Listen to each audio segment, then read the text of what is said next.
নমস্কাৰ বন্ধুসকল, welcome to my YouTube channel Assam career job. আজি পুনৰ কেইবাখনো জিলাৰ পৰা কিছুমান চাকৰি মুকলি কৰিছে। কেইবাখনো জিলাৰ পৰা প্ৰায় গ্ৰেড 3, গ্ৰেড 4, প্ৰায় 3খন জিলাৰ পৰা কিছুমান গ্ৰেড 3 আৰু গ্ৰেড 4 পদ মুকলি কৰিছে।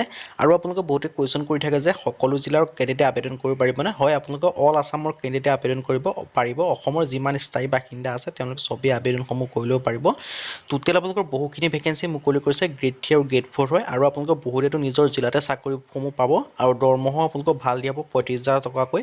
আৰু আপোনালোকৰ এইখিনি গভৰ্ণমেণ্ট চাকৰি হয়। ভেকেঞ্চিখিনি কোনকেইখন জিলাৰ পৰা আহিছে, লগতে কেনেদৰে আবেদন কৰিব পাৰিব, আৰু আপোনালোকৰ এজ ক্ৰাইটেৰিয়া কি হয়, কোৱালিফিকেশ্যন কিমান লাগিব, এই সকলোখিনি কথা এই ভিডিঅ' যোগে আলোচনা কৰা হ'ব। যদি ভিডিঅ'টো ভাল পায় ভিডিঅ'টো লাইক কৰিব, লগতে আমাৰ চেনেলটো ছাবস্ক্ৰাইব কৰি দিব পাৰে। আৰু আপোনালোকে আমাৰ ভিডিঅ' ডেছক্ৰিপশ্যনত আমাৰ হোৱাটছআপ চেনেলৰ লিংকটো পাব, তাত আপোনালোকে গৈ ফ'ল'টো কৰি ল'ব পাৰে। কাৰণ আপোনালোকক ফ'ল' কৰিলে ৰেগুলাৰ আপোনালোকৰ জবৰ আপডেটসমূহ পাই থাকিব। আপোনালোকৰ ইউটিউবত ৰেগুলাৰ ৰিকমেণ্ড নকৰে জববিলাক, সেইকাৰণে আপোনালোকে আমাৰ হোৱাটছআপ চেনেলটো ভিডিঅ' ডেছক্ৰিপশ্যনৰ লিংকত গৈ পেলাই জইন হৈ ল'ব পাৰে। এতিয়া আহক আমাৰ ভিডিঅ'টো আৰম্ভ কৰোঁ।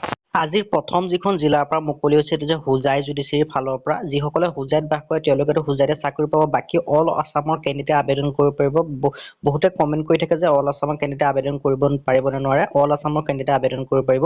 হোজাই জুডিচিয়াৰীৰ ফালৰ পৰা কিছুমান গ্ৰেড 3 আৰু গ্ৰেড 4 পদ মুকলি কৰিছে। লগতে আৰু দুখন জিলাৰ কথা আমি ডিছকাছ কৰা হ'ব, সেইকাৰণে আপোনালোকে ভিডিঅ'টো শেষলৈকে চাই থাকিব আৰু আপোনালোকে স্কিপ কৰি নাযাব। ইয়াত আপোনালোকে দেখিব পাইছে ক'ৰবাৰ ভেকেঞ্চি আছে, হোজাই জুডিচিয়াৰীৰ ফালৰ পৰা আহিছে।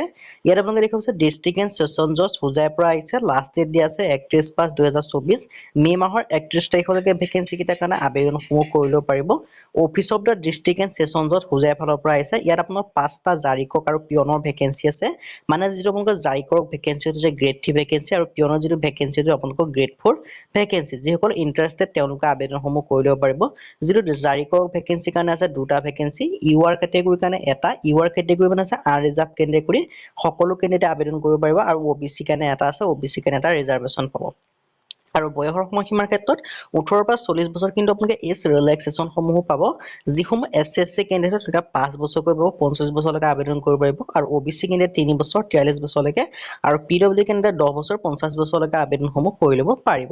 আৰু এডুকেশ্যন কোৱালিফিকেশ্যনৰ ক্ষেত্ৰত must B graduate in discipline. আৰু ইয়াৰ ভেকেঞ্চিটোৰ কাৰণে আবেদন কৰিবলৈ গ্ৰেড 3 ভেকেঞ্চিটোৰ কাৰণে তেওঁলোকে গ্ৰেজুৱেশ্যন পাছ কৰিব লাগিব। আৰু অফিচিয়েল লেংগুৱেজ আছামিজটো আপোনালোকে জানিব লাগিব।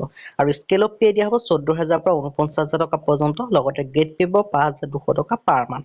আৰু যিটো 2 নম্বৰ ভেকেঞ্চি আছে, যিটো পিয়নৰ ভেকেঞ্চি হয়, পিয়নৰ ভেকেঞ্চিৰ কাৰণে আছে 3টা ভেকেঞ্চি, ইউ আৰ কেটেগৰীৰ কাৰণে 2টা আছে, OBC কাৰণে এটা আছে। আৰু এজ লিমিটৰ সম্পৰ্কে ক'বলৈ যাওঁতে 18 পৰা 40 বছৰ বয়সলৈকে ভেকেঞ্চি কেইটাৰ কাৰণে আবেদনসমূহ কৰিব পাৰিব। আৰু এডুকেশ্যন কোৱালিফিকেশ্যন মিনিমাম 8 পাছ হয়। যদি আপোনালোকে 8 পাছ কৰিছে তেতিয়া আবেদনসমূহ কৰিব পাৰিব। আৰু 10 পাছ কেণ্ডিডেটেও আবেদনসমূহ কৰি ল'ব পাৰিব। কিন্তু 12 পাছ কেণ্ডিডেটে এই ভেকেঞ্চিটোৰ কাৰণে আবেদনসমূহ কৰিব নোৱাৰিব। 12 পাছ কেণ্ডিডেটো পাৰিব যদি এমপ্লয়মেণ্ট এক্সচেঞ্জত 10 পাছ আছে, তেতিয়াহে পাৰিব। স্কেল অফ পে দিয়া আছে 12,000 পৰা 37,500 টকা। লগতে গ্ৰেড পে হ'ব 3,900 টকা।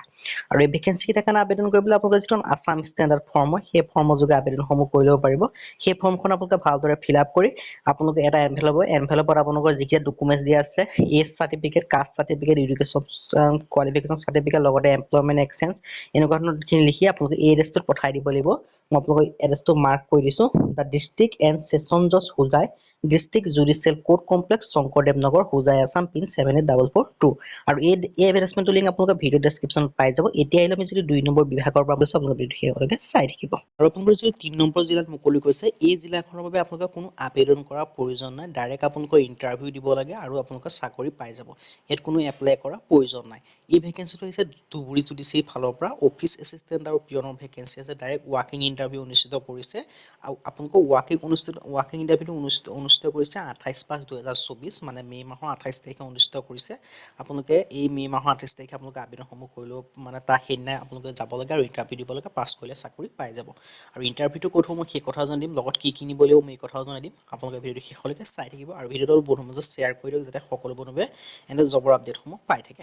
অফিচ এছিষ্টেণ্টৰ কাৰণে এটাকৈ আছে, দৰমহা দিয়া হ'ব 18,000 টকা পাৰ মান্থ। এডুকেশ্যন কোৱালিফিকেশ্যনৰ ক্ষেত্ৰত গ্ৰেজুৱেশ্যন বিচাৰিছে।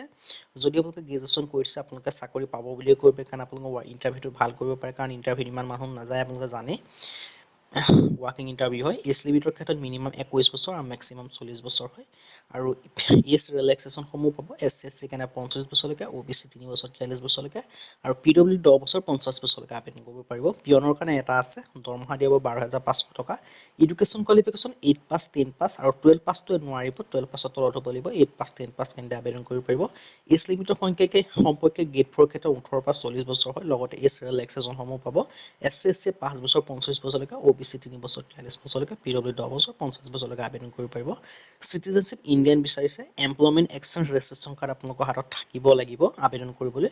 আৰু আপোনালোকৰ যিদিনা ইণ্টাৰভিউ হ'ব সেইদিনা আপোনালোকে আছাম ষ্টেণ্ডাৰ্ড ফৰ্মখন ভালদৰে ফিল আপ কৰিব। ফিল আপ কৰি পেলাই আপোনালোকে আপোনালোকে লগতে এইখিনি ডকুমেণ্টছ লৈ যাব। এডুকেশ্যন কোৱালিফিকেশ্যনৰ চাৰ্টিফিকেট জেৰক্স কৰিব, লগতে অৰিজিনেলটো নিব। এজ প্ৰুফৰ চাৰ্টিফিকেটৰ কাৰণে মেট্ৰিকৰ এডমিট বা বাৰ্থ চাৰ্টিফিকেট লৈ যাব। কম্পিউটাৰ চাৰ্টিফিকেট লৈ যাব যদি গ্ৰেড 3 কাৰণে আবেদন কৰিব বিচাৰে, গ্ৰেড 4 কাৰণে নালাগে। এমপ্লয়মেণ্ট এক্সচেঞ্জ কাৰ্ডটো লাগিব, লগতে কাষ্ট যদি আপোনালোকৰ হয় ST SC তেতিয়া লৈ যাব পাৰে। আৰু এই তাৰিখটো আপোনালোকে যাব লাগিব 28/5/24 আগত আপোনালোকে আবেদনসমূহ কৰি ল'ব লাগিব, বা 28/24 তাৰিখে আপোনালোকে ডাইৰেক্ট সেই ইণ্টাৰভিউ তাৰিখত য'ত ইণ্টাৰভিউ তাত আপোনালোকে যাব লাগিব। সেইটো হৈছে অফিচ অফ দ্য, মই আপোনালোকক এড্ৰেছটো মাৰ্ক কৰি দিছোঁ। আপোনালোকে আবেদন কৰাৰ প্ৰয়োজন ডাইৰেক্ট আপোনালোকে এইটো এড্ৰেছত 28 তাৰিখে যাব লাগিব। Reach of the office of district legal services authority, DC court building, Dhubri.